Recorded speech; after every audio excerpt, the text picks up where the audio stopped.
A mighty fortress is our God, a bulwark never failing, our helper he amid the flight. Olá pessoal, seja muito bem-vindo aqui ao nosso canal. Muito prazer, meu nome é Marco Sico. Estamos aqui tratando de um curso chamado 5 Solas na Vida do Cristão. E não parou o curso nos 5 solas, né? Já falamos sobre eles, mas continuamos com alguns desdobramentos que são necessários para que você entenda o que é que Deus é, o que Ele faz nas nossas vidas. Antes da gente adentrar aqui o conteúdo dessa aula, eu queria pedir, por gentileza, que você curta esse vídeo, compartilhe se você acha que ele é relevante. Aproveite e se inscreva aqui no nosso canal, ative as notificações para que todo o conteúdo que for saindo aqui nesse canal você receba um aviso, quer seja no seu e-mail ou no aplicativo, você vai ser notificado e é gratuito, né? Então nos ajude aí a divulgar esse bom trabalho, tudo bem? Vivendo a soberania de Deus. Como é que nós caminhamos debaixo da soberania de Deus, né? Primeiro momento, acho que é importante a gente saber como Deus ele é poderoso. É incrível quando nós, usando aqui uma analogia, né? Se você pega uma bússola na mão e você segura essa bússola, o ponteiro ele vai usar o campo magnético mais forte, que é o Polo Norte, para que você se oriente. De forma muito semelhante, quando nós silenciamos a nossa vida e saímos da nossa loucura, nós podemos ver que Deus nos atrai para Ele. Isso é muito interessante.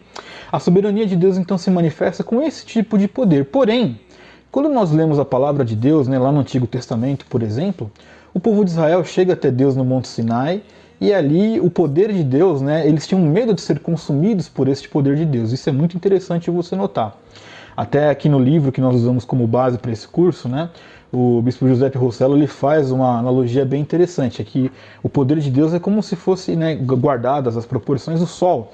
Se você olha demais para o sol, se você se aproxima demais do sol, você é consumido, óbvio.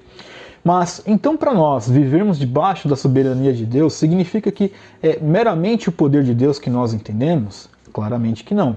Então, é claro que entendemos o poder de Deus quando nós somos atraídos a Ele, mas também, em segundo lugar, além de conhecer o poder de Deus, nós também conhecemos a bondade e a misericórdia de Deus em não nos consumir. Isso também está muito claro nessa leitura que eu falei lá do Antigo Testamento, né? Porque o povo de Deus estava diante dele, teve medo e Deus, obviamente, poupou aquelas vidas. Da mesma forma, nós como cristãos reformados devemos sim reconhecer o quanto Deus é poderoso nas nossas vidas, o como essa soberania dele nos atrai, nos direcionando aos nossos caminhos, para tomarmos as nossas atitudes, mas também a evidência, né, da bondade e da misericórdia. Quando você lê lá, por exemplo, Êxodo 34, né, versículos 5 e 6, eu vou ler para vocês aqui. O Senhor desceu numa nuvem e, pondo-se junto a ele, proclamou o nome do Senhor.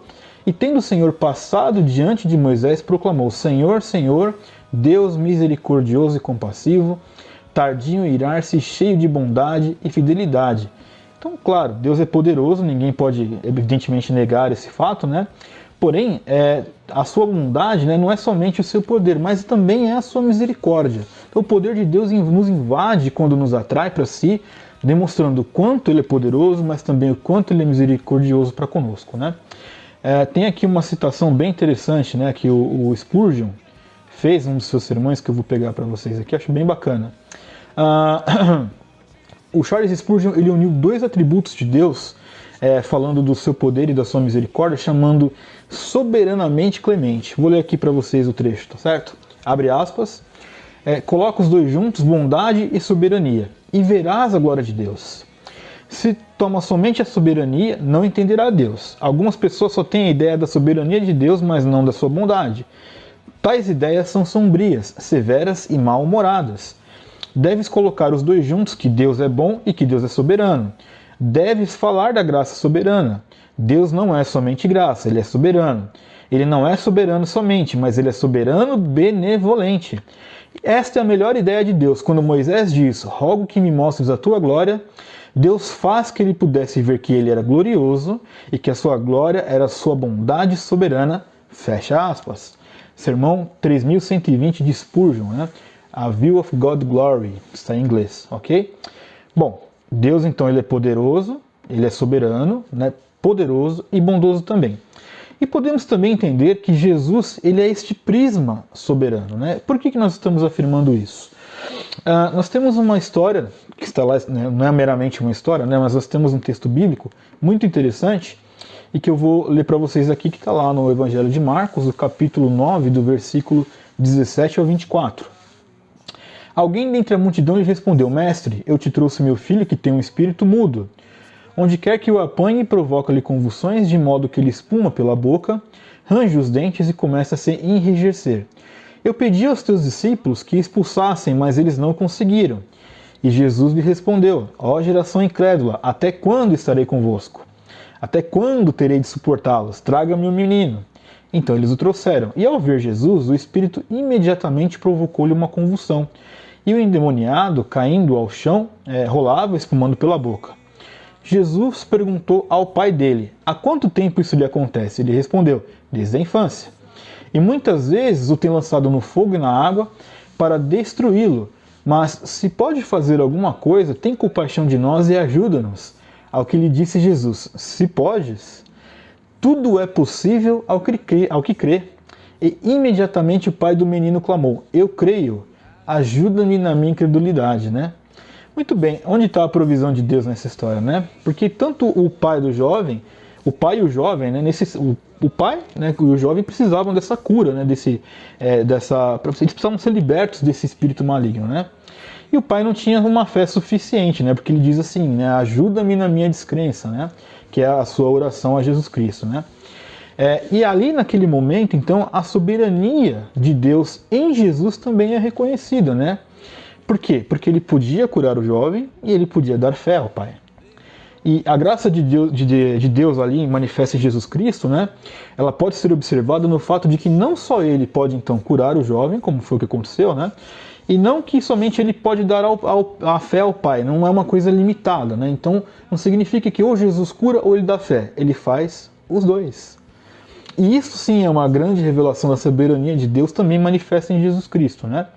Então nós continuamos aqui lá no Marcos 9, 25 a 27, né?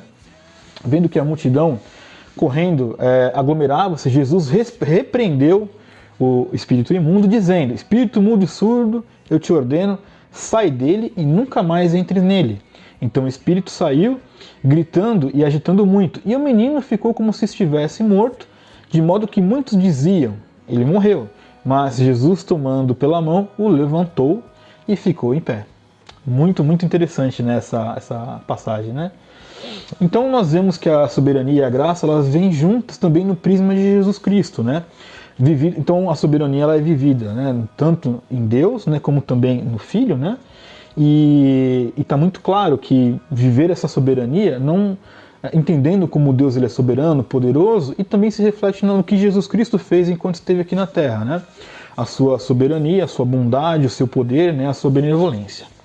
E um último ponto também que nós podemos trazer para nós aqui é que, entendendo que o Senhor é soberano, a soberania de Deus, né, é uma experiência que faz com que nós sejamos de fato convertidos em novas criaturas. E em que momento que isso se torna uma evidência na nossa vida, né? Novas criaturas quando nós confessamos os nossos pecados e nós nos arrependemos dos nossos pecados, né? Mudamos as nossas atitudes, e principalmente confessar e se arrepender tem a ver com mudar as atitudes em relação ao pecado, né?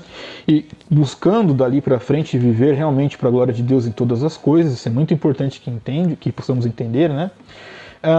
Somos novas criaturas quando entendemos que precisamos viver em santidade, né? Que reconhecemos que Deus ele é soberano, que ele é benevolente, que ele também é santo. E que ele sim pode dar para nós essa santidade, né? É ele que vai fazer essa santidade realmente chegar até nós, né? De acordo com o primo de Jesus Cristo também, né? Nós somos novas criaturas quando nós discernimos que precisamos, né, a cada dia da misericórdia de Deus, e entender a misericórdia de Deus também é reconhecer a soberania de Deus. Ele pode e ele manifesta a sua misericórdia a cada dia sobre nós, né? E ele faz isso também mediante essa obra de redenção da cruz. Nós realmente somos transformados novas criaturas quando nós reconhecemos diante de Deus que nós precisamos de um coração amoroso, que reconhecemos a soberania de Deus também agindo dentro do nosso coração, manifestando misericórdia, tendo paciência conosco. Como diz a palavra, né? Se não fossem as misericórdias do Senhor, nós já teríamos sido consumidos, isso é um fato, né? Então, como cristãos reformados, né, viver diante da soberania de Deus tem a ver com isso. tem a ver como reconhecer o poder de Deus nas nossas vidas que nos atrai a Ele, tem a ver como entender o Deus soberano, entender Deus como um Deus de bondade, um Deus de poder, mas também de bondade. E isso tem a ver com o só lhe deu glória, né? Tudo isso acontece para que o nome dele seja glorificado. Então, como cristãos reformados, entendo que é muito importante vivermos e entendermos o que é viver a soberania de Deus, que é a questão de ver o seu poder, ver a tua misericórdia, a bondade de Deus, que nos transforma em novas criaturas e que nos dá, através do prisma de Cristo, a perspectiva do quanto Ele é soberano e do quanto essa soberania é abrangente sobre nós. Tá certo? Não desista, não desista porque eu sei que é muita informação e muito conteúdo. Mas em breve estaremos juntos aqui novamente para dar continuidade a esse curso e vamos em frente. Te vejo na próxima aula, querendo Deus. Um grande abraço a todos vocês e até mais. If we in our own strength can fight, our striving would be lose.